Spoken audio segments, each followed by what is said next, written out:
Hey, hey, hey, we are back with the Diva Show. This is Diva, and we're here with Big E. Just as I stated, say hello to the people. Listen, I want to ask them to say hello because I want to make sure that our mics are working because last week the feedback was terrible and we couldn't hear anything. Hello, how y'all doing? Okay, awesome. So hopefully you all can hear, which I believe you can hear. I want to lean back and I'm asking them to join in with my mic so that we can make sure that everyone hears what's going on. So last week we brought you on the show just to let everyone know that this is a special topic. It is a deep topic. And I'm sorry, y'all, this is crazy. All of my text messages are now coming through on my phone because for some reason T-Mobile had something going on with my text messages. So forgive me, I was just a little distracted. I was trying to figure out what's going on. But I have a special guest, he's on the show. And last week I had him on the show and we talked about, I guess we would call it a forgiving topic. Not a forgiving topic, what you call it? A taboo topic, Yes, right? that's good. That's good. Is what we would consider taboo. And a lot of us are still, how could I say, in a mental bondage. A lot of us are still in a mental captivity with things that have happened in our childhood. I shared some experience of what Big E has been through. And we wanted to come and talk to you about it, Yes. reveal some things that it's been difficult for him to reveal, to talk about for some time now, for some years. And I'm going to let you introduce yourself and First, I want to say thank God for this opportunity to be here on your blessing radio station. It's definitely an honor and blessing. Also, the fact that God has put me on this assignment to not just be a blessing for me and my family to get through, but also to help others, men and boys out there, and women and girls, to see the evidence of what God has blessed me to be as blessed as where I'm at today, starting over. okay. And when you say starting over, I know you discussed with me some things that happened in your childhood that was very difficult for you to talk about. So when you say starting over, exactly what do you mean by starting over? Because there were some things that you went through during, as we would consider, a nurturing age, right? Yes, yes. Um, I know it's not something easy to talk about. And I'm just going to say this to my audience. I'm not sure if you're aware, but if you're not aware, I am a survivor of child molestation. I am a survivor of rape. Um, I consider, I'm going to say it's a constant healing process. Yes. It's, people will often say, well, that happened so long ago. Mm-hmm. But one of the things that I don't think that people realize is that when you go on in life, the act itself may not be taking place at that moment, but you have what they call residual that continues on in your life. Mm-hmm. How you handle relationships, Yeah. your interactions that you have with people. Yeah. And I'll be honest with you, for me, it plays a major role of how close I allow people to get to me, male and female. That trust is difficult. Once you have been violated, it's very difficult to trust people, period, and in general. No matter how old you get, there's a certain internal mechanism that you always have. So I'm going to open it up, the floor to you, because I know this is something that you experienced, and I don't think our audience is really ready for the severity Okay. Well, I think that's the thing that I pray that God blesses me with this opportunity to be on your Blessed Radio show to open those doors that's been closed, that been closed because a lot of people are embarrassed to talk about it because they're still hurting and haven't found the love for themselves to start over. Mhm. And that's what I found for me. But at first, it was a trial that I went through from the age of 13 and 19. I was abused and molested by my dad.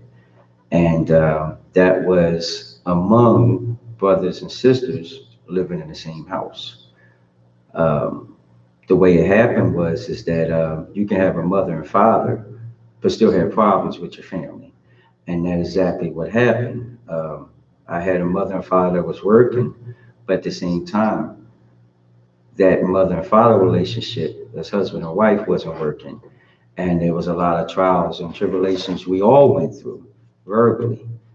But at the same time, it came to a point where my dad wanted to teach us boys about the birds and the bees. And that's where the abuse and molestation started. At the age of 13, he tried to, wanted to teach me and my brothers about our bodies. But at the same time, I was abused and molested by my dad. And through those trials, it was difficult. It was hard. At the same time, God strengthened me to be that sacrifice and protect my brothers and sisters from being attacked. And those 6 years, it was nothing but God that got me through. Nothing but God. All I can say is that I made it through because every day that I went through it for those 6 years, I felt the only happiness was protecting and saving my brothers and sisters. That was my only happiness. And to be where I'm at today, it took some time. It took some escaping, which some people have just escaped. And that's it. Lost their identity, didn't know who they was when they escaped. I escaped at the age of 21, moved on, left my mother and father, tried to start over and know who I was, love myself at the same time. Of course, that was difficult, but still keeping it secret, protecting my brothers and sisters as I left. Still speaking, talking to them, loving them as we all went our separate ways. And at the same time, I still found some piece of a start over to still know my identity. Uh, knowing my identity, find a job, uh, actually meeting people that liked me for me at jobs I worked at, but then also finding love. I did find love for me through the secrets, through protecting still my brothers and sisters. Mhm. And in the interim, um, protecting your mom because your mom never knew. Yes, that's the other thing though. My mom she was a loving mom. But at the same time, she went through a lot too because of my dad. The way my dad treated us, he treated my mom the same way, except she got the verbal of it uh, and physical. Because I recall you said verbal and physical. Yes, Because I recall that you said that they slept in separate rooms. yes. They slept in separate rooms, but came in the same house, but separate rooms. Dad downstairs, mom upstairs. And that's how the marriage continued. Providing a roof over our head, that's nice. Paying the bills, that's nice. But when you have kids more than one or two, and most of them are boys, that is a difficult thing to control and also, being understanding of how boys should be when you got a father that's verbally and physically abusing the mother and the kids too. And you have a daughter. So it was a lot where I felt as though I was a peacemaker at the same time. And see, I think when we did talk before, um, I recall that you said that he would threaten you as far as one that y'all couldn't make it without him. So financially, you already knew that you were already in dire straits, Yes. and that if you did not go through with what he wanted you to do, Hmm. that he would approach your brother, Yes, your sister. he made threats as far as even if I didn't do good in school, I had bad grades, didn't do good on tests and quizzes. Back in the day, beatings was beatings. With the belt. Sometimes parents use their hands. Even use a broom. Back in the day though, and it was okay. You couldn't call no cops or anything. It was mom, dad beat you. That's that. But see, my mom was the one that was old fashioned. She would do the beatings, but my dad would use his way of beating me. And he would make sure that he would take care of the beatings for me as far as punishment.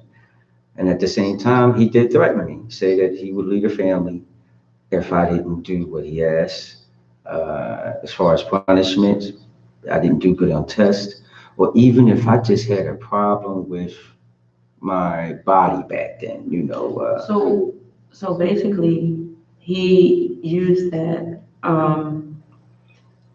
how could I say, taking over him disciplining you. Because yes, when you get a whooping or what have you, they do take you into a different room. yes, Majority of the time, back in the day, that's what they would do. They would yes, take you into a different room.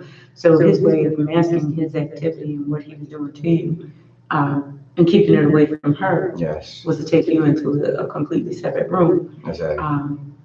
which kept her unaware. So I do have a lot of questions, and I'm sure my audience has questions that you want to ask.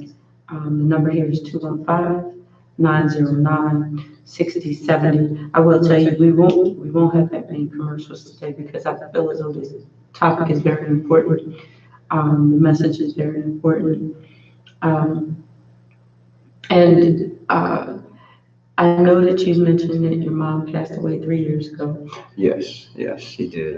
and that's the first time that you opened up and you told um, selected people in your life what happened, what took place. I think your brother, your sister, and your child's mother. You opened up and you told them this information. I guess for myself and the audience, the question would be, why did you wait so long to tell what was going on? And I want my audience to understand that when I'm asking them this question, I'm asking them, why did he wait so long to tell them? Not because I'm saying he should have said something earlier or he should have did this or did anything differently. What we have to understand is that when you're in a tender age of being groomed as a child and you're thrown into this turmoil for years and years, especially by someone that's supposed to nurture you, someone that is supposed to protect you, someone that you see every morning when you wake up. You're in the same household, you go to sleep every night. There is a mental manipulation that takes place, and a lot of times people say, "Oh, I would have said this or I would have said that." Right. But there are still some people that take it to their grave. I didn't reveal what happened to me to my brother and my aunts until, well, my father never knew, Right. and he passed away in 2009, but no one knew what took place with me and what happened to me until 2018 when I released my film, Have You Seen Her? Right. So I'm just saying that to say to people is that a lot of times people want to be judgmental as to why you don't want to tell anybody. Right. But there's different reasons why we hold on to that information. Just like you said, a lot of times it's shame. Sometimes it's blame. Yes. Sometimes we blame ourselves Yes. for what takes place. Mhm. So why did you wait so long to tell your story? I think it has something to do with the fact that before my mom passed, I was losing the relationship with her. Um, my dad was using the fact that I moved on, found my own family to be happy with, instead of always thinking that mother and fathers, your mother and father will always be a part of your life. Well, that was the opposite for me. I didn't want my father, and because my father manipulated my mother, it made it hard for me to want my mom in my life too, because she was believing anything he said, that we was disrespecting her. He would make lies, accusations saying that we don't love her because we're not seeing her, because we moved on and had our own family. That at the same time, I still was protecting my brothers and sisters and letting them know that it's okay to love our mother and father from a distance and not always be around them or forgetting about what makes us happy. So that was the thing that made it difficult for me to break my mom's heart and just come out and tell her that dad abused me and molested me. I was still trying to still protect my mom's heart, my brothers and sisters at the same time. And that's what made it so hard to come out, because I did find love and happiness, have two beautiful children and a family of my own, but trying to protect them at the same time, it just made it so hard for it to just to come out and just say, oh, by the way, I was abused and molested by my dad. It was just so hard. If I couldn't tell my brothers and sisters, it made it even harder as I had my own family. But the reason why it has come out now is because of the fact that when my mom died, that devastated me. I mean, my mom she was everything to me as like a father that I didn't have, even though I did have a father. But I pretty much was fatherless. My mom still loved me when I was a distance away, when I had my own family. My mom loved me when I didn't talk to her. My mom loved me when I didn't come over Thanksgiving. My mother loved me when I did come over and didn't bring the kids and family. She still loved me. And that's the thing that broke my heart. And as my mom passed, I saw the real dad, jealous, questioning, saying stuff about my mom that he didn't say when she was alive. And it pushed me to the edge. And that's when I knew that it's time to tell my brothers and sisters the truth about a father that lost his wife, but has nothing positive to say about what she did to stay with him. So, all right, so I'm gonna ask you, why do you think it's important to tell your story? I mean, it's been some years, you have moved on, you had your children, your children, are beautiful children and, your family, and, your brothers and sisters, like you said, have moved on with their families. So why is it important for you to tell your story now? I think it's important right now because of the fact of the next generation, which is my kids, my brothers and sisters' kids. The fact that for us, family always come together after a funeral Mhm. and when someone dies. And I think that that is the problem there where, it shouldn't take a funeral for someone to pass for a whole generation to come together. But in this case, because of the fact that we've been separated because of my father, and because he didn't even respect us for us being good sons and daughters. We wasn't on drugs. We never been locked up. We never did crack or anything like that, rob anybody. We still stayed some good, strong children. That develop families, and the thing about it is that that is how can I say it? Some would consider that rare. I'm just gonna say that because living in a household where there is domestic violence, Mhm. verbal, physical, and what you endured, um, some would figure that you would be somewhere on drugs, Yes. an alcoholic, that you would not be able to, how could I say, develop your own family Right. and raise your own children. A lot of those that have been abused become abusers, Yes. and you have lived a very, how could I say, a very good life. However, you've still been in mental Yes. anguish Yes. behind everything because here it is, like you said, um, we did say it was one portion of it that we were going to talk about today, but at the same time, I'll just say in a sense, and I'm just going to say family, you had a family of your own, which, most people, they're setting up and they're getting ready to go to grandma and grandpa's house for Thanksgiving, Yes. for Christmas, Yes. for birthdays and things like that. Yes. And not only were you robbed of father, Mm-hmm. but your children were robbed of Grandfather. a grandfather and grandmother, because they weren't, of course, you're not trusting and you don't want to be in that environment anymore. And of course, to your brothers and sisters, it just seemed like you was just being standoffish. Yes. So how was the reaction from your brothers and sisters? Because you were going through this and they had no idea Yes. that. The thing is that how we still stay connected and with our each other's lives, trying to take care of our lives better than the family we was with, has been a trial, a couple of years of understanding that are we still out? Are you okay? Am I okay? And that's about it though. But just the fact that I recently talked to my brother and sister, actually my brothers, and did tell them that dad had abused and molested me from the age of 13 and 19. And I had protected them all those years when we was together in that house and after we all left. And it shocked them. It devastated them. It hurt them to the point where they're angry, uh, devastated, wondering how I made it that this far. Why did I keep the secret so long? So it's a lot of explaining that I still have to do to them to explain why from the age of 13 and 19.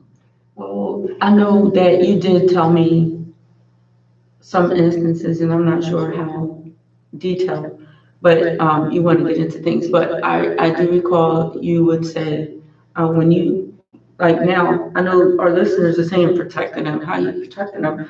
I do recall that you said that there would be times where you would be asleep and you would pretend like you were asleep, and he would come and tap you, and you would still try to act like you were asleep. And he would whisper and say to you, if you don't wake up and if you don't get up, I'm going to wake your brother up. Yes, those were a lot of times where there was those times I protected my brother and sister because my brother was in the same room with me. My sister was in another room, so it was like we were sleeping together and he would tap me in the middle of the night while he was downstairs, come up to the room and tap me and say, come here. And I would be like, leave me alone. And he would say, come here, or I'll mess with your brother. And those were the times when I was constantly crying in tears, devastated, balling my fists, just wanting to punch him. But I did it because of the fact I was saving my brother and sister from being hurt, being abused and molested, or even to the point where I know some people probably would have tried to kill him. And there was plenty of times that I just wanted to, just run away, but then I thought, if I run away, he's going to go after my brothers and sisters. So I took all that abuse and molestation just to protect them for where they're at and for us to escape. And at the same time, I thought about the fact that he would use, anytime we failed or didn't do good in school or my brothers got smart, that he would want to beat them. But I would tell him in a way I had some type of power where I would say, leave my brother alone or I'll tell him. So in some ways, I kind of saved my brothers, from what he wanted to do to them because they wasn't being able to listen to him and they would try to fight him. So I would use that to stop him from really hurting them and say, leave them alone or I'll tell him. I do have to ask this question, and I'm sure many people want to know. Um, at times, are you angry that no one picked up on the signs or recognized or noticed that something was wrong? Actually, not really though, because the verbal abuse was still a lot for my brothers and sisters to go through. From my mom being angry from my dad treating her wrong. So she took it on us. So the verbal abuse was there. That was still there. So that was enough for them to deal with where they could have been ran away. So it's kind of like we made our own escape. We would go outside and play and not want to come back in. That's how much it was for us though, where what we went through, I was looking out for my brothers and sisters through the verbal abuse. I mean, the back in the day, that was when you got hit and there was no neighbors to help you. You got smacked, there was no neighbors to help you. You got hit with a broom, there was no neighbors to help you. It was regular beating. Yeah, back in the day, Yeah. that was considered Yes, regular. that was regular beating. There was no cops coming. There was no neighbors talking about what's going on. You got hit smack in the head back in the day when we was young, me and my brothers and sisters. It was normal. Well, okay. So when I say angry that no one picked up the signs, I'm going to say I know you mentioned that your grades will suffer Yes. from time to time. Yes. You would get low grades, and still and yet no one noticed or took the time. And this is something I want to say to people. I say this all the time. Pay attention to your children. Get off of social media. Get off your phone. When you get home, when you pick them up, when you get home, take a certain amount of time. And I know realistically, we're on social media and our entrepreneurs that are out there, we are marketing and promoting, and we don't want to miss a call. We don't want to miss a message. We don't want to miss an email. But I'm just going to say to you, when you pick your kids up, get off your phone, get off of social media for at least 2 to 3 hours. That whole time frame of soon as you get home, that is the opportunity to talk to your children. Ask them how their day is. Ask them to tell you what happened to them that day. Just let them tell you the story, no matter how boring it is, no matter how, crazy it is, because sometimes you may hear something and be like, wait, what? What happened? Which will make you question certain things. And when they stop talking in a certain manner to you, and they're more so in a subdued mode or a shutdown mode, or they're not talking and communicating the way that they usually do, there are telltale signs that something is going on. So I do want to press that. And I tell you all the time is that we have to focus on our children. They are our new generation. We need to make sure that we nurture them because in actuality, they're the ones that's going to be taking care of us. They're the ones that, if we have them so unemotional and detached from emotion as they are and raise them on devices, when it comes time to have compassion for them to change your diaper or to wipe that drool from your lip, they're not going to have that compassion because they're used to being emotionally taught by computers, which is just blank. So to recognize that you need to be changed, and I'm putting it out there to recognize that you need to be changed because it's just morally right. They're not going to have that. They need that personal touch. They need that interaction with you. Right. So I'm going to put that out there. So when I asked you, how did it affect you in school? It affected me a lot though. I was a quiet kid, a dirty kid though. It wasn't loud mouth or anything. My brothers, they was more like, you mess with them, they want to fight.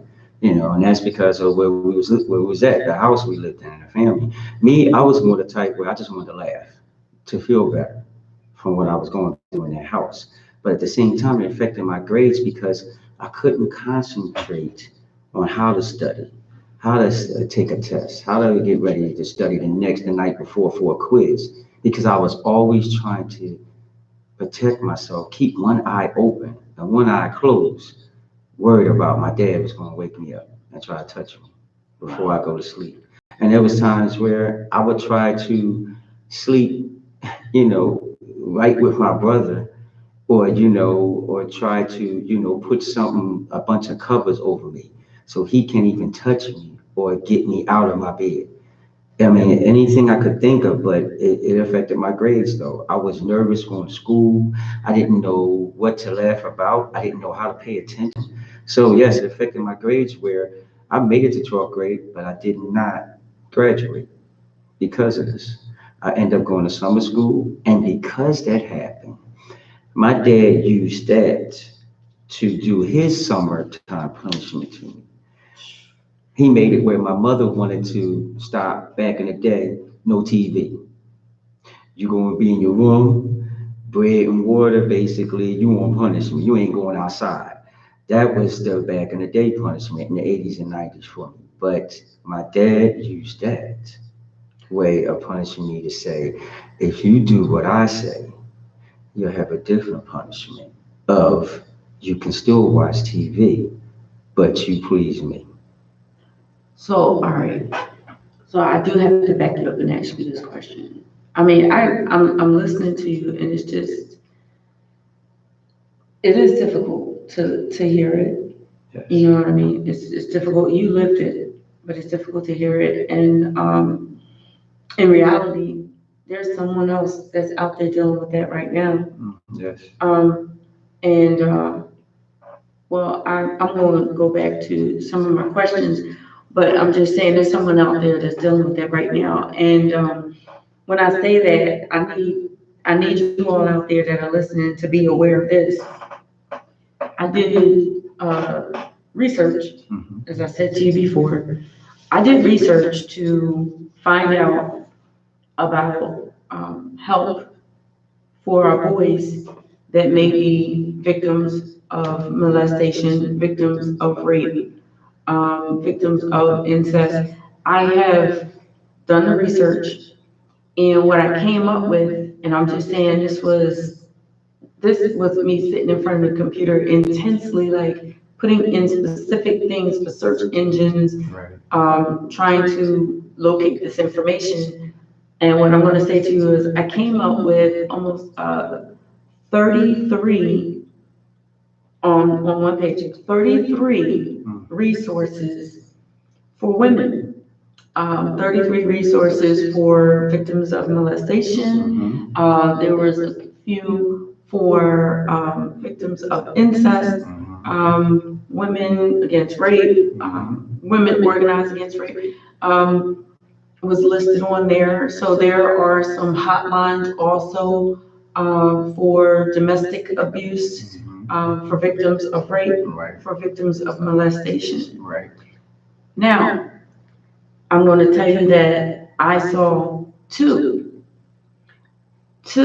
listings for males. Wow. Out of the 33, there were only two, Wow. and those two were listed under the umbrella Mm-hmm.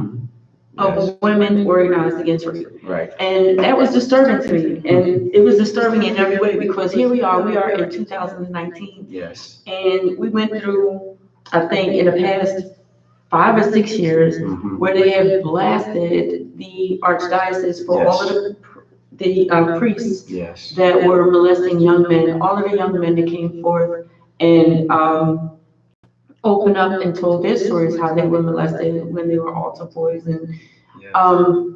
it just, what I'm not understanding is why there is such a gap, why there is not more out there for our young men to speak out. And you were raised in the 60s and 70s, and it definitely was not something that was talked about then. No, no, it wasn't. I think that was the problem of how many more boys that are men right now, like me, that have been abused but become abusers and on drugs, crack, or whatever, found something else to feel better about and escape from the abuse that they went through.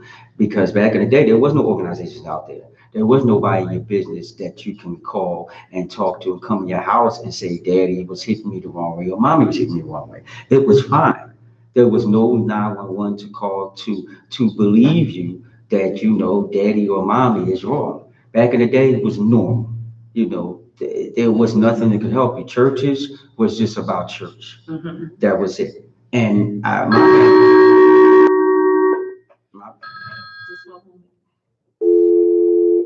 You're on the line with Deeva.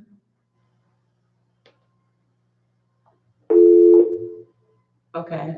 Sorry for the interruption. Are you going to finish what you're saying? So, at that time though, there was nothing that you could talk to, nobody talked to.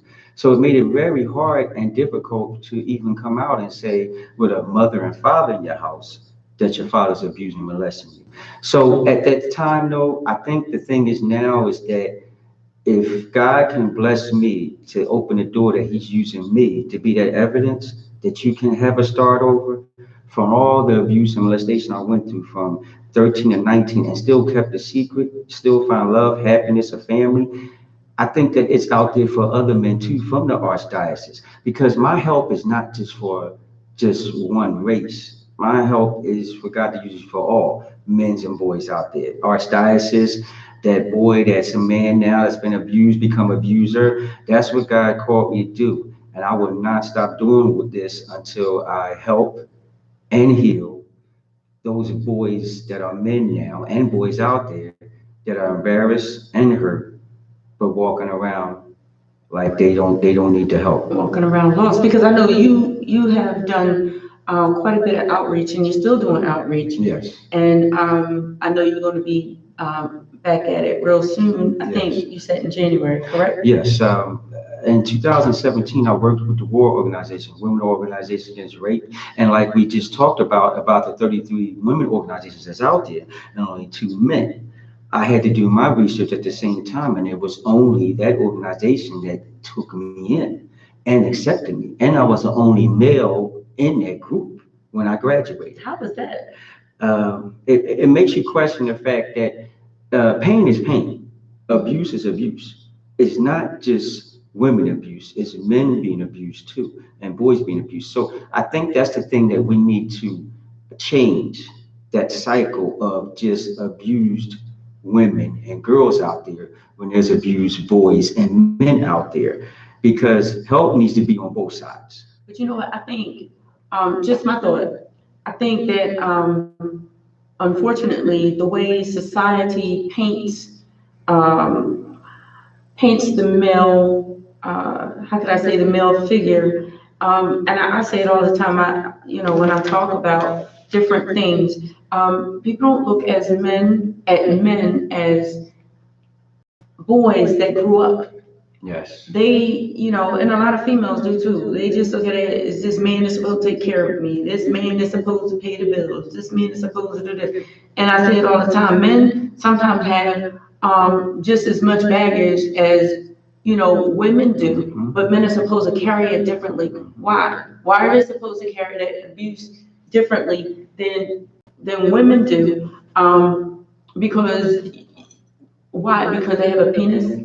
And it's just, I'm sorry, I don't mean to interrupt you, but I just think it's not fair that society does not realize that just because you are a man and you have testosterone that you're not supposed to cry, you're not supposed to have emotion, you're not supposed to flinch if anything happens to you. You're supposed to stay strong and keep it moving and keep going. And you're supposed to still be a provider regardless of what you've been through. You're still, and that's the thing that I applaud you on is because you have the strength and courage to speak out about what happened to you, regardless of the stigmas of society. Because if a man comes forward and they say, I was touched or I was abused, then society wants to cast them aside or be judgmental. And the thing is that it was not your fault.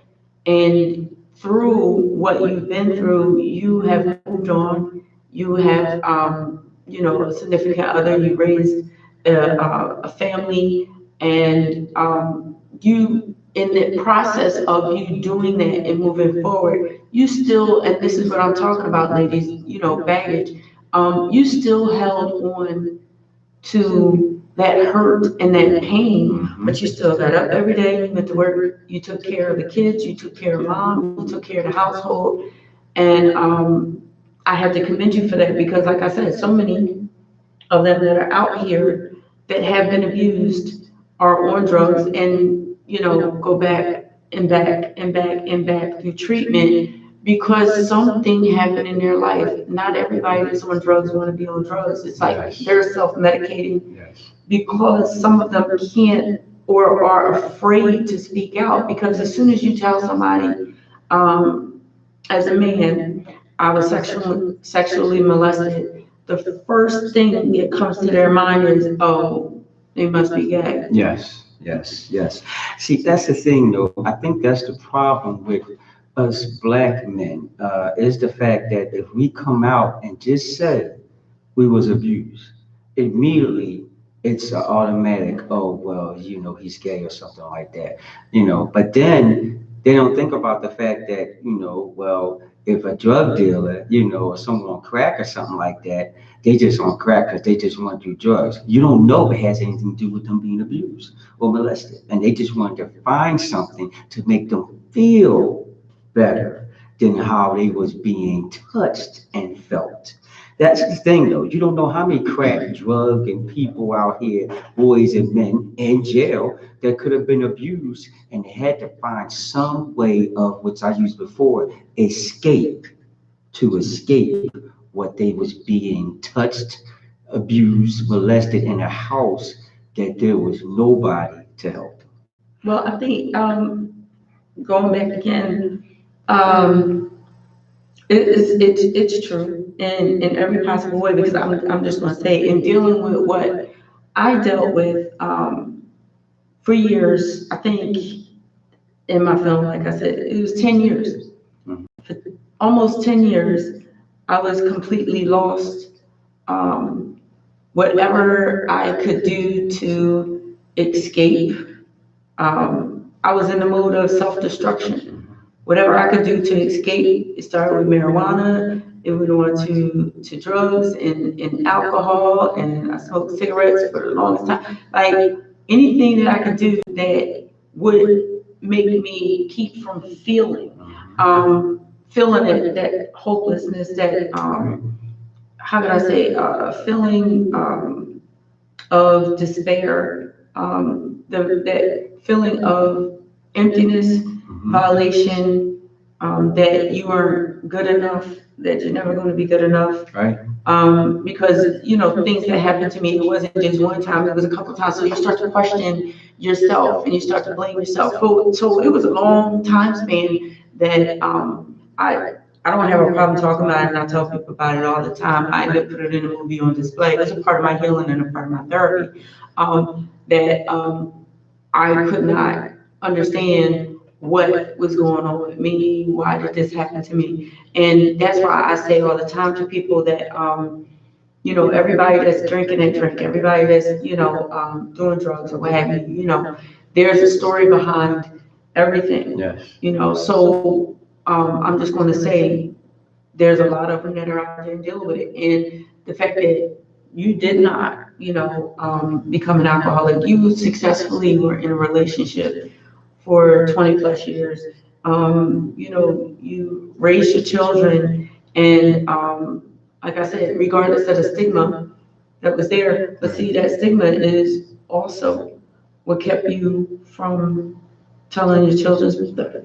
Yes, yes. I think that's the thing, though, because of the fact that, I was trying to really, when I escaped, when I was going through it, I was trying to find an escape while I was going through it, going outside with my brothers and sisters and everything. And then even when I escaped and me and my brother and sister left, there still was me still trying to escape. So you can leave your abuse at the house, but still not escape. And that's the thing, though. So, yes, I found love. I met, love in my life, and everything, fiance and, the kids, but I still was still trying to escape. Because remember, I still had the secret. Right. So the secret was still in me. So there, I still didn't really escape the secret. I was still protecting my brothers and sisters. I was still protecting the family, immediate family I had at the same time, though. So I was still protecting the one that done all this to me from past 19. I was still protecting him.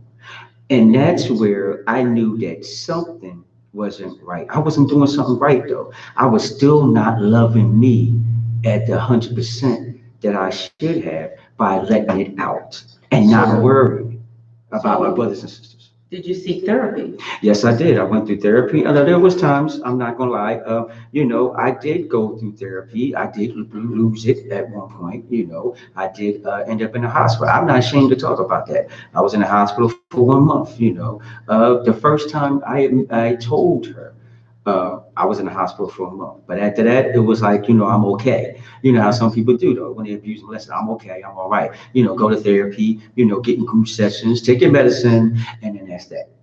And that's basically what's out there. Go to therapy, take your medicine, and that's that. 45 minutes, that's done. But see, I saw that as it still was, for some reason, the secret was still in me. And that's when I started seeing that I'm still not loving myself enough. And that's when, even when my mom was passing, before my mom passed, actually, I was thinking about putting something out there, telling my story, putting it down on paper and making it plain, and maybe speaking to somebody.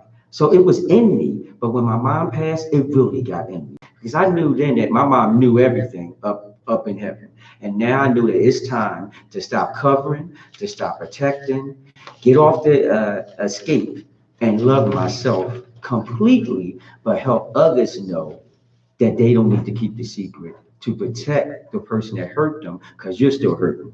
And where's your start over? And that's when I saw that it's time for me to start over, not just to tell my brothers and sisters, but also tell that I am moving forward. I'm not going to be a victim with a secret, but victorious through Jesus Christ. And of course, I was blessed with the opportunity to work with the organization, but also work in the prison too, to speak to 32 prisoners for 16 weeks. And I told them, that the subject's going to be take care of your neighbor in your house, not the one in the street. And as we did that, it was a 16-week process. I did let them know that by the end of this 16 weeks, I'm gonna have a testimony to tell y'all. And I told them that 16 weeks I was abusing and listening about my dad, but I'm here today to let y'all know that I was in prison too, but a different prison with a different definition. But I'm not in prison no more. And it could be the same for them too. And they all shook my hands, all 32 prisoners. And I saw that right there, that God is not done with me.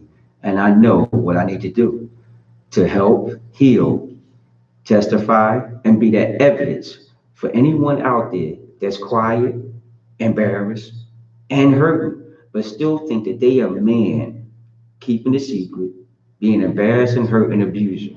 You're not helping yourself and you're not healing yourself. So let me ask you this. Have you ever confronted your father? Yes, I did. It was when I was 22. I did confront him and told him that I'm not going to keep the secret no more.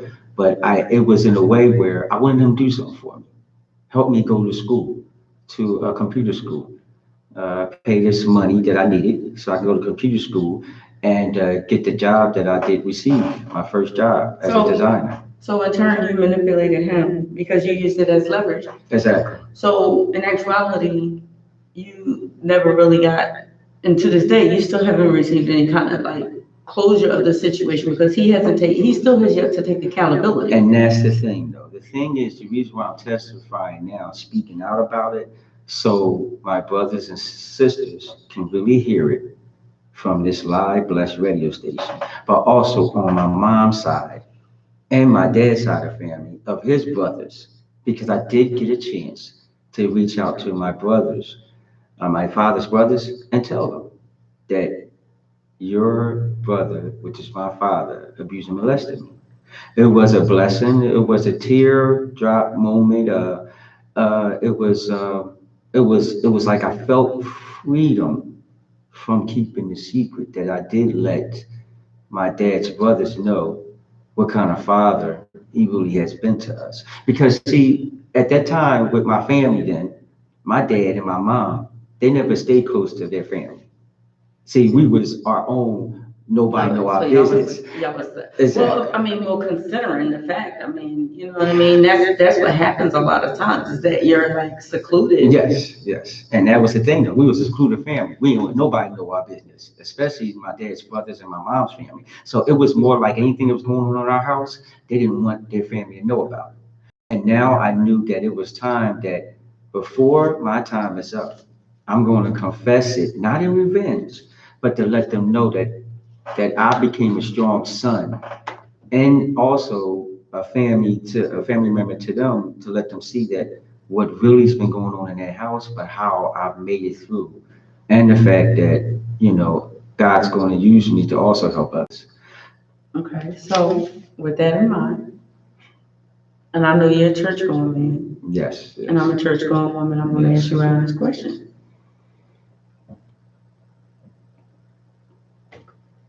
Have you forgiven him? Yes, I have. I have forgiven him. I have.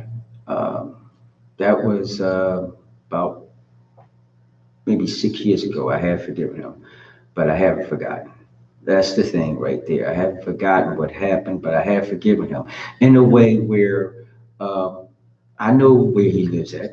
I could easily go up there, but at the same time, I feel as though that you can forgive somebody, but if the person doesn't, uh, how should I say, ask God for forgiveness for what he's done, then basically I can forgive him, but he doesn't see himself as, wrong. And he feels as though that, how I did protect my brothers and sisters, which he knew about.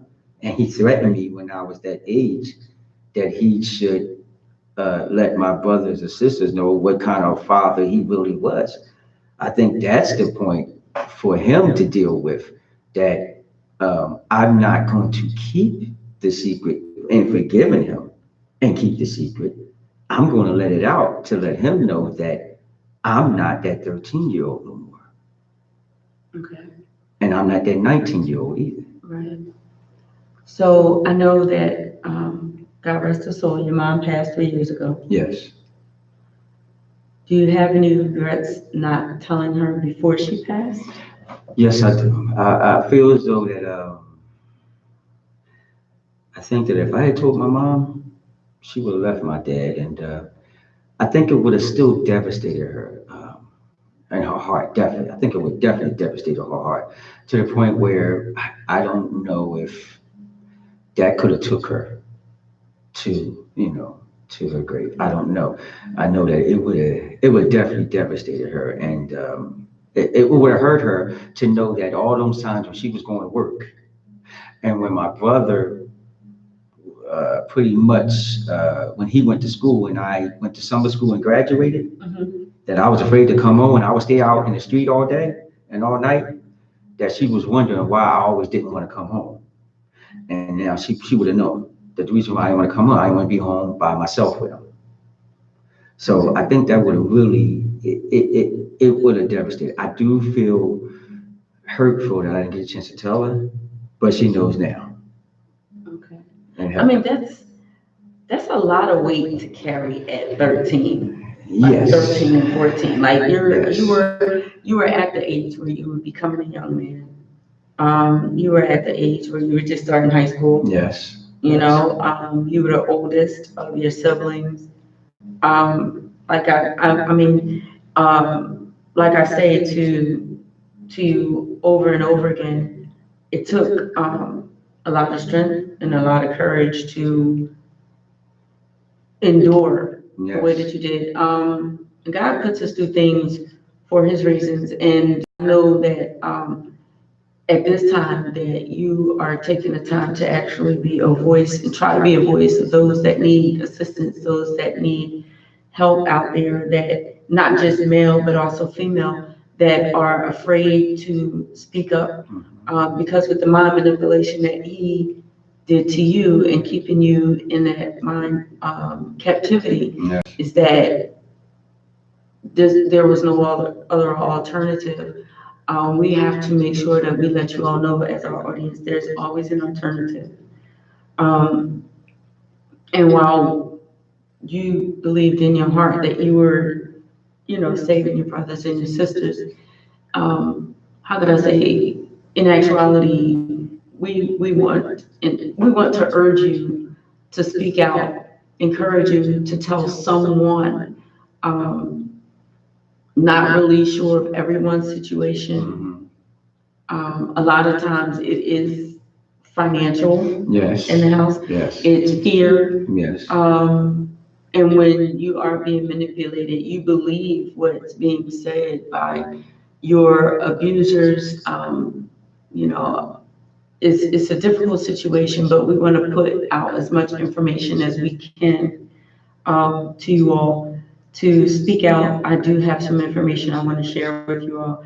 I know Big E has been going into the different prisons, speaking to inmates, male, and now it's going to be female as Yes. well. I think that's the thing though, because of what God has done for me. Like I said, back in the day, in the 80s and 90s, there was no organizations out there though. So I don't, it's probably a lot of boys, men's out there that are boys that went through a lot and everything and just still act like it's a norm to just keep this secret and everything. And keep it Yeah, moving. and keep it moving. And I think that's the thing though, because the reason why I did what I did was because of the fact that we was already being verbally, physically abused by my dad and my mom.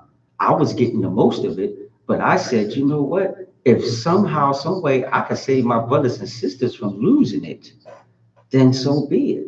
And getting on my knees where there was no church every day and praying to God, say, Lord, get me through another day. That's all I could do. Just get on my knees and get in that bedroom and say, get me through another day. And pray after he touched me and say, save this family, protect my brothers and sisters and me. That's all I could do. But now there are organizations out there, and you can't let just because there's more women organizations and only two men organizations still stop you from asking for help. Because help is help. And yes, abuse is being more helpful, more women though. But if I can speak and change that for some of these men and boys out there, then that's the change that we need to do. And stop worrying about what is limited out there, but speak more about getting the help than not saying nothing at all. Well, you just answered my next question. And that's what I was going to ask you, what you want to accomplish. And you're absolutely right. Like I said, doing the research, I looked it up, and it was just, I just kept retyping and retyping, in Google trying to find it. And there's really nothing out there that identifies boys or men, Mhm. even in a domestic abuse Right. situation. When you're watching a TV show, it's just so crazy. I'm not going to name drop television shows, but briefly throughout the show, if they're talking about a woman that's been abused or what have you, they'll say if you're a woman, Right. that is a victim of abuse, get help and da da da. Okay, well, there's men out there that are dealing with physical abuse from women Yes. every day. Yes. There are boys out there, and some of them that sit in the classrooms right now, they wish that they could tell somebody Mhm. that they're being touched, that they're being abused. Don't think for a minute that it's only our young ladies. Don't think for a minute that it has not happened to a young man out here, and it's happening every single day. The statistics that you see will only show you statistics based off of women Right. and what they endure. Right. But they, as far as abuse is concerned, but they don't put out there that this can be happening to men and boys. Now, they, and when I say they, I'm talking about society. Society noted through news media all of the different young men that were coming forth, Right. that they were touched by priests when they attended certain schools. Right. They have removed priests from Yes. certain, still to this, I think it was like 2 months ago, they just removed another priest Mhm. from a parish in northeast Mhm. Philadelphia high school. And there a list. Now they will go on to tell you that it's a list of young men that have come forward that this priest has touched. Mhm. This has been going on for years. Yes, decades. I think that's the thing, though, that you're making a good point, though. My thing is this, is that I just want to say this nice, loud, and clear. No matter who this family member is, wrong is wrong, abuse is abuse, tell, period. You can show them love by protecting yourself and telling. Because at the end of the day, just because they're family, that don't make it right. And I'm going to say this again, tell and not worry about them. Focus on you getting the help and getting saved and getting some type of different scape and way of going forward. Because y'all are the next generation. And these men out there, you need to open up and tell what you've been through. You're still going to be a man. It's nothing going to change about you. Only thing that's going to change is that you're going to open up what you've been hiding and keeping secret. And you still can go forward like I'm starting over. I'm still starting over. I may have some imperfections, but God is still using his perfect will in me to help these quietness speak up and speak out. And yes, with the archdiocese, yes, you've heard the list. You've seen things on, shows that's come on TV about men, standing together and everything. But that's it. When are y'all gonna speak up and speak out about how y'all are doing going forward? Not How did you get help? Did you get help? right. I think that's the thing, though. I did get help through therapy, through medicine, but then I didn't settle for that. I kept on seeing that I was getting help, feeling better by talking about it to my family, my brothers. That made me feel better. To my uncles, that made me feel better because it wasn't like my life was still a waste. And the fact that family believed me, and now that it's taking some time for them to receive it. But that the fact that I saw that as if I can tell my family on the other side of another city and state, and they see that, they still love me. They didn't say, you're a liar. They didn't say, I don't believe you. They still told me that they love me. For some, they don't think that they're going to be believed. And that's the thing. That's the thing that you have to settle. I think the thing is this, is that I say, as long as you said it and it came out your mouth, there is your start over. Don't look for the comment back. Don't look for the reaction. Just say it and walk away and continue your start over. You have to, right, because you got to speak out. And that's also part of recovery. That's a part of the 12 steps. Yes. That they say that you have to, I know they say make amends, but you have to communicate how you're feeling because when you don't identify certain feelings and emotions, you wind up relapsing because you Yes. still feel those emotions because you never let it out. Right. So definitely they say that you have to speak out on it and you also have to be ready for people not Yes. to accept it, for people to challenge you on it. So, it's kind of difficult to tell someone that's been broken down Right. to be so strong, Mhm. but you're capable and you're able. I do want to, I have a couple of questions that I want to ask.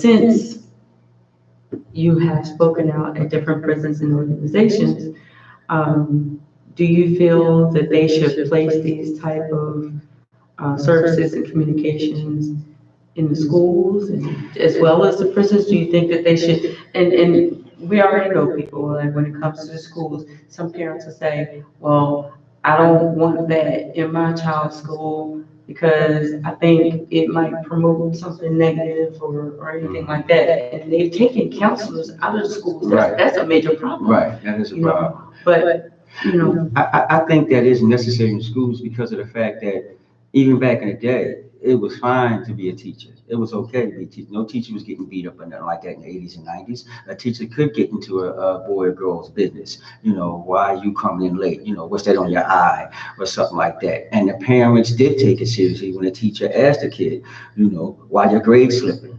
You was doing good last week, or I think that's the thing. I think it needs to be put back in there because you got a lot of kids that are doing something outside the house, inside the men's, boys, and girls' bathrooms and stuff like that, and are pretending that they are getting dressed and going to school with the book bags and everything, and not they're going somewhere else. And I think that's the thing where teachers need to be aware. I know it's a big responsibility, even for substitutes. I understand it though. But if you see a child that hasn't been come to school and the parents don't know nothing about it because all they see them put their book bag on and get dressed and that's it.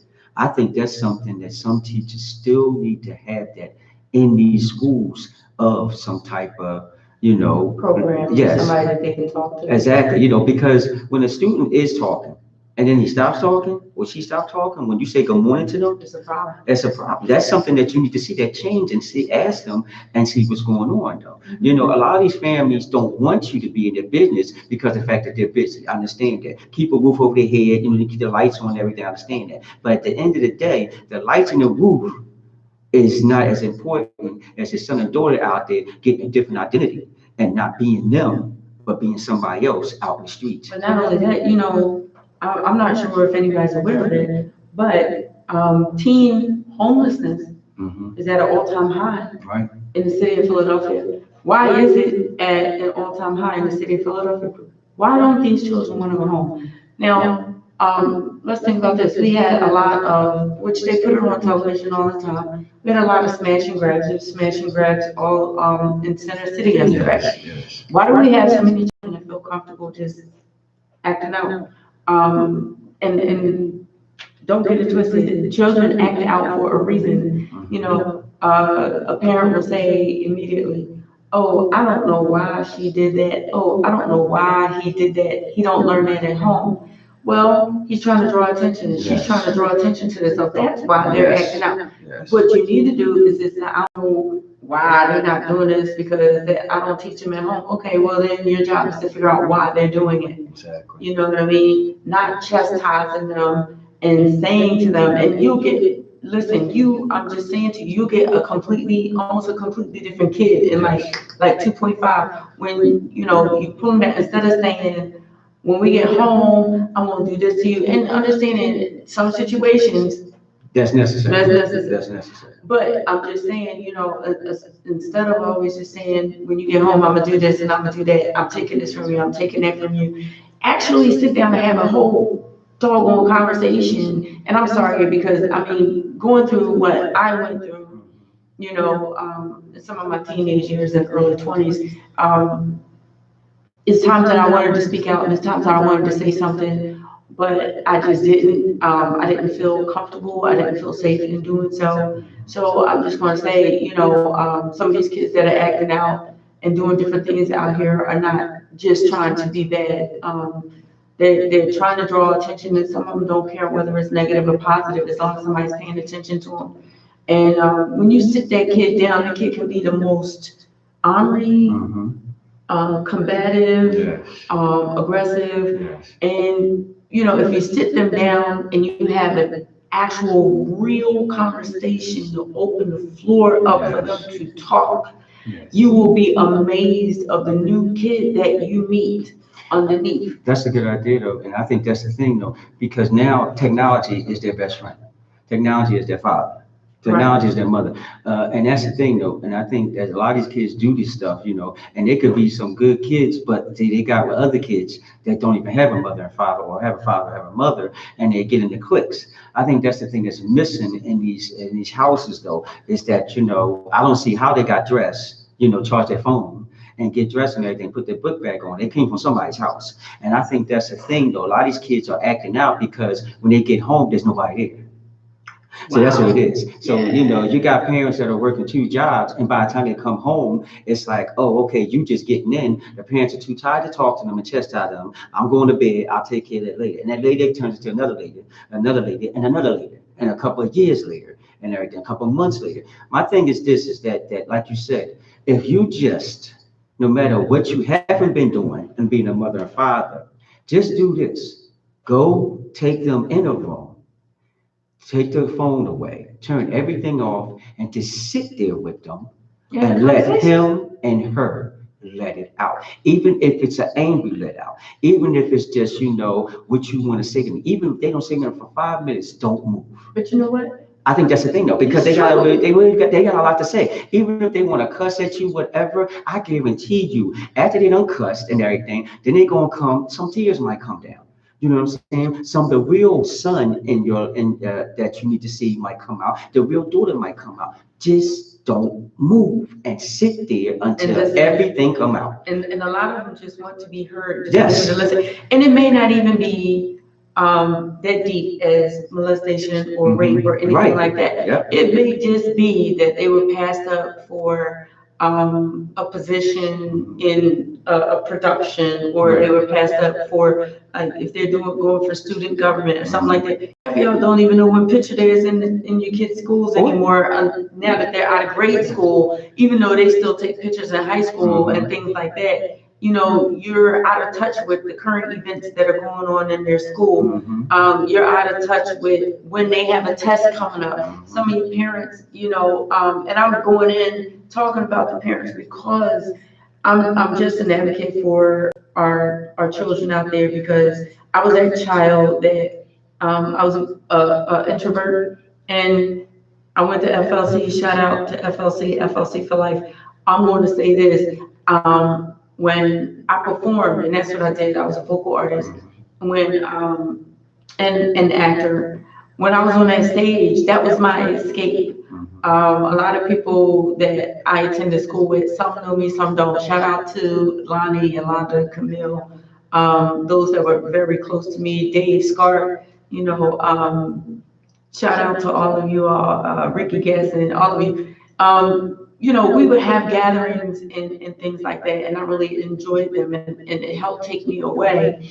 But my true escape was singing on the stage and performing on the stage and being a part of different productions. Make a long story short, I graduated school early because we had this thing called credits that we would do, and if you got a certain amount of credits, you graduated. So I finished in December.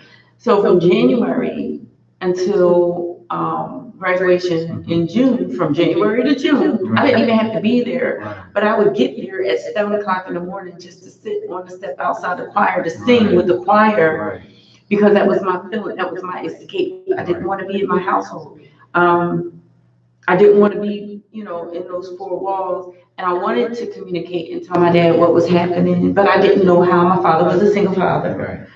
He had a lot of weight on his shoulders. My mom was an absent parent, so we didn't really communicate like that. And my brother, big brother, was my protector. And the only thing that I could see happen with me communicating with my brother is that he was going to try to kill this person, and I didn't want to lose my brother.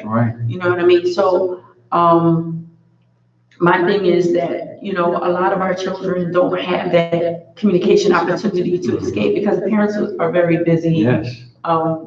Being, you know, working. You know what I mean? So I'm just gonna say, like I said to you before, you know, sometimes when you come home, I know you're tired, I know you're exhausted.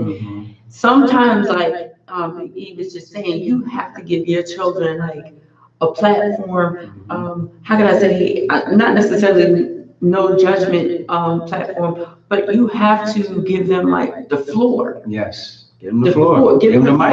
And be like, what's up with you? Like, even if they're acting out, what's up with you? Talk to me. You can say, and you have to give them that platform. And you have to have a poker face. And be like, listen, you can tell me anything that you want to tell me. Say anything that you want to say. I'm listening and I'm here for you. And sometimes you just never know what is going to happen, what is going to come out of their mouth, and what you'll become aware of.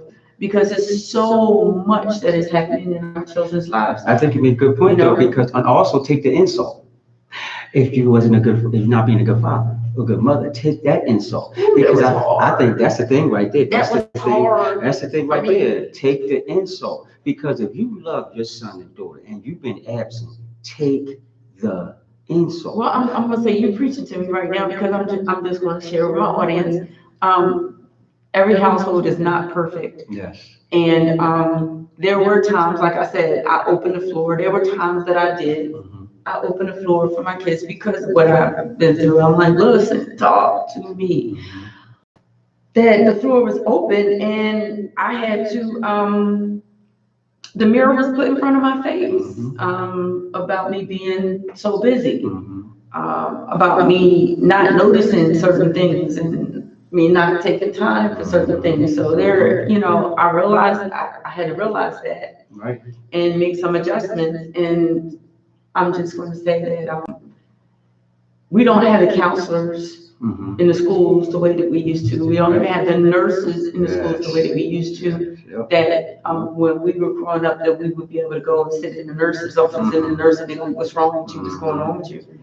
And I know that I want to answer this question because it's part of one of my questions that I have here. I'm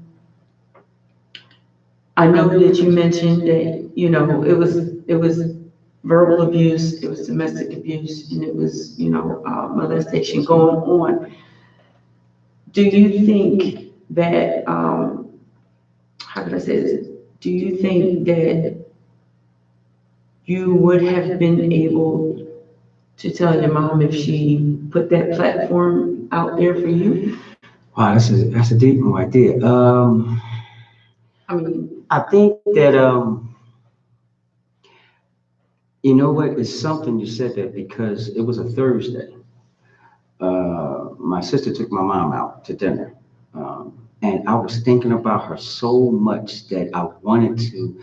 I was actually ready to tell her. I really was, though. What I did was maybe 2 years ago, before my mom passed, I sent them both a letter to the same house. One from my dad and one from my mom.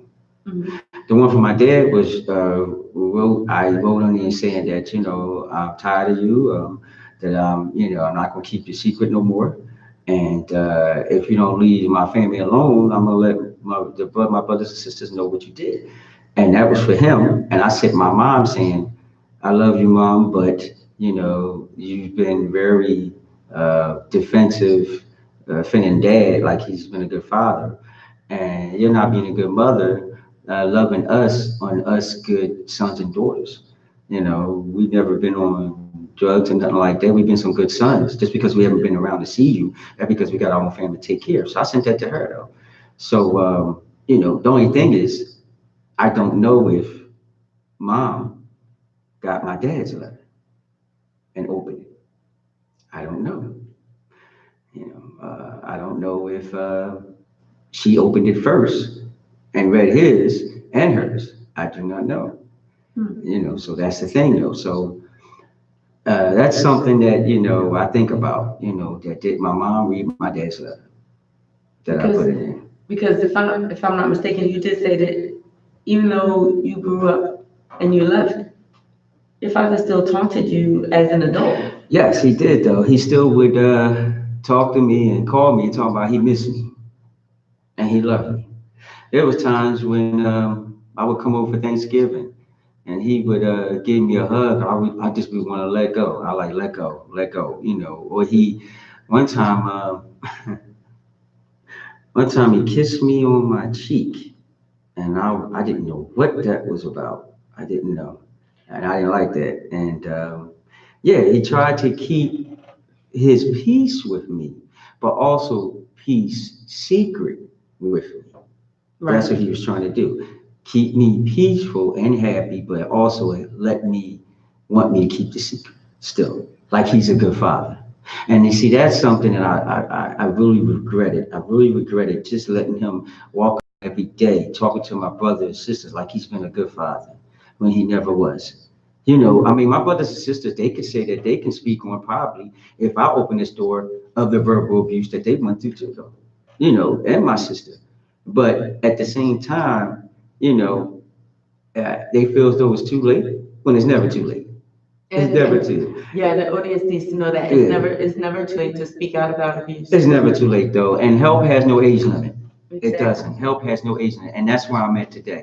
What? That's where I've been at for the past 2 years though, to help others out there, to let them know that it's never too late. And that's what God planned for me to do, and I'm gonna keep on speaking until I help others speak as well. And then you have a book. Before we go, I want to tell you, you have a book. Yes, I do have a You wrote book the coming book. out, and it's called The Hidden King Me, with two question marks. And the word is The Hidden, and King Me is one word with two question marks. The Hidden King Me. And I definitely have a cover that really speaks volumes. And this book is definitely speaking on everything that I went through, from my childhood to my escape, to having a family. So it's definitely a book where it's not just the abuse and molestation, but it also talks about how I made it through each and every day, weeks, months, and year, and how me and my brothers did leave the house. And that's the thing about this book, that there is a positive to it. It's a positive ending. Well, it's a positive that you have come this far. Yes, that's nothing but God. Definitely a positive. Now, what I want to share with you all is some information. And just like, I want to thank Big E for coming on the show. Thank you. It took a lot for him to have the courage to come on to speak because there's so many men that are out there, some that are listening to the show right now that experience similar or same, and they're not going to talk about it.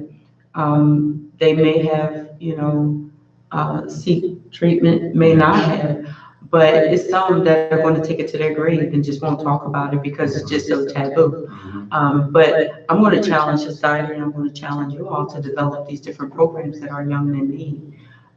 It's a desperate need because too many young men out there are holding on to a secret and keeping the secret. And here it is. This is something that took place with you more than 30 years ago. Right.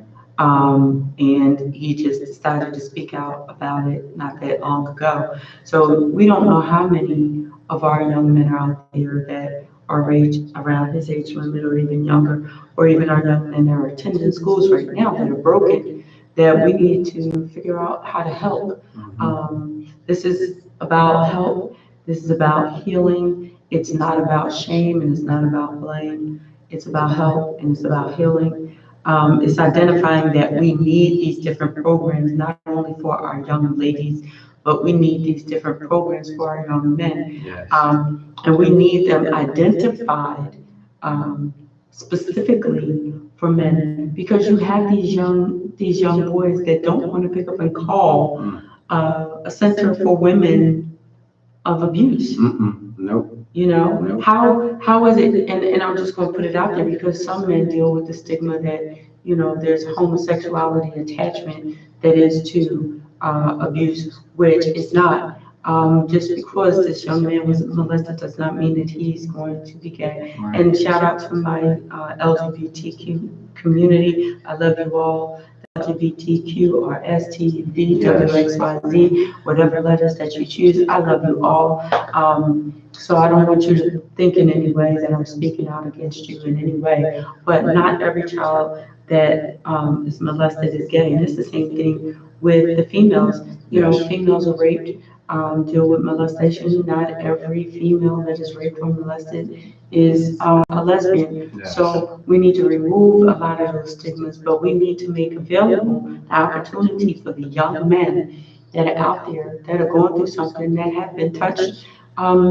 We have to make it a lot more easy and available for them to seek help Yes. without ridicule, without shame. I mean, we talk to our little boys when we drop them off at the daycare. Right. They're 4 and 5 years old. If anybody touch you, tell me. But if they can't tell you, who they gonna tell? Right. Who they gonna tell? Right. And this is a 24-hour hotline for women organized against abuse.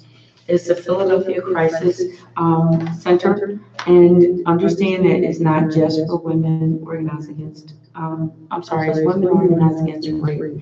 It's not just for women; it's also for men, and it's a 24-hour hotline, and your number is 215-985-3333. Again, this is a 24-hour hotline for women organized against rape. It's the Philadelphia Crisis Center, and number is 215-985-3333. There's also another number. I'm giving you all the information. If you need to get a paper and pen, please do so. But this is going to be on YouTube. This has been a continuous show, and I hope that you all got something out of this message. And this number is Sexual Assault Incest Support Groups.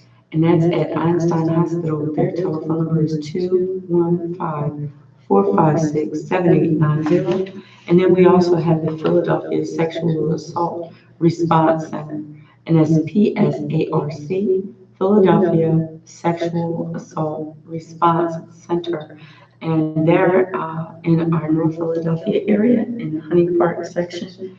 Their number is 215-800-1589.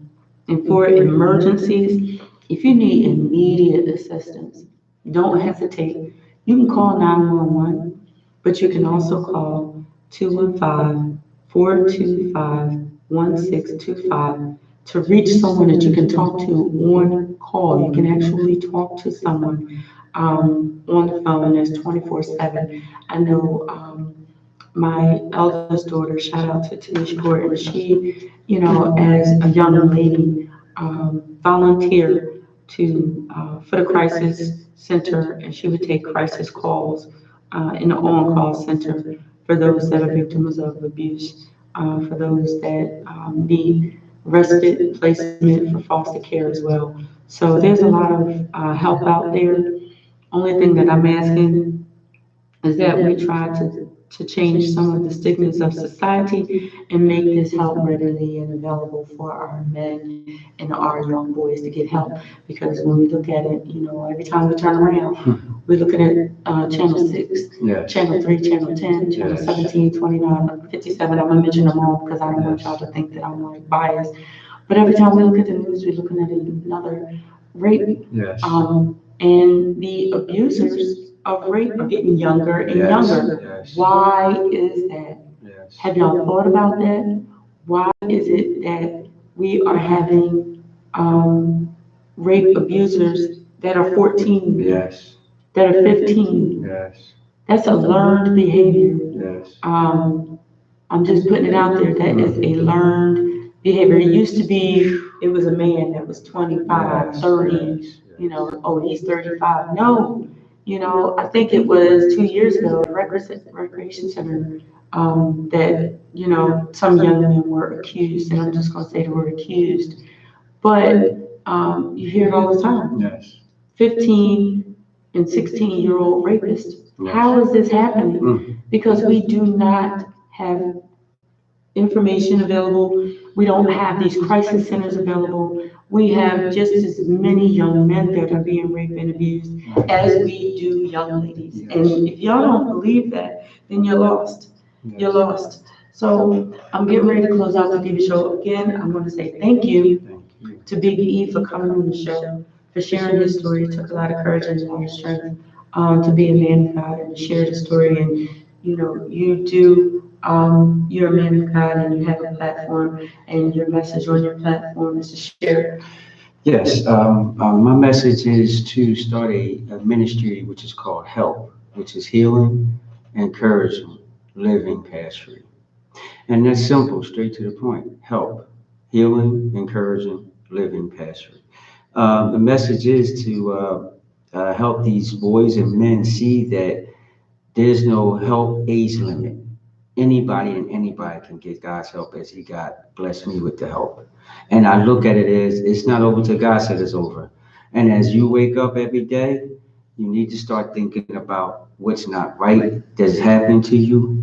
And don't think about what family member is. Just call for help. Don't worry about that it's a woman organization. They still going to help you like they helped me. I wouldn't be here today if I looked at the organization as far as just for women. They still help me. And I want y'all to see it as the same for that man that you are, that young man that you are, and that boy that you are. Call for help. Wrong is still wrong. And I want y'all to see the start over that God has blessed me for y'all as well too. So again, I just want to thank this blessed opportunity to be here. I also want to thank that what God started in me through my pastor who blessed me, which is Brian Lee Phillips, my spiritual father, because I had a father here on earth, but still was fatherless. And God did bless me with a spiritual father, Apostle Brian Lee Phillips, who's been there with me through thick and thin, supporting my family, helping me be the strong man of God I am, and also helped me with my book and tell my story. But also, he blessed me to connect with Andre Pfizer, which was my first time I just even spoke on just being an abuse victim. And I thank God for Andre Pfizer. I pray that we continue to expand the kingdom in the marketplace to transfer abuse and molested people's lives and strengthen their human condition. So again, it's a blessing opportunity to be here. You're a blessing woman of God, and I believe that God has more things for us to do. Amen. Amen. All right, so this is the Diva show.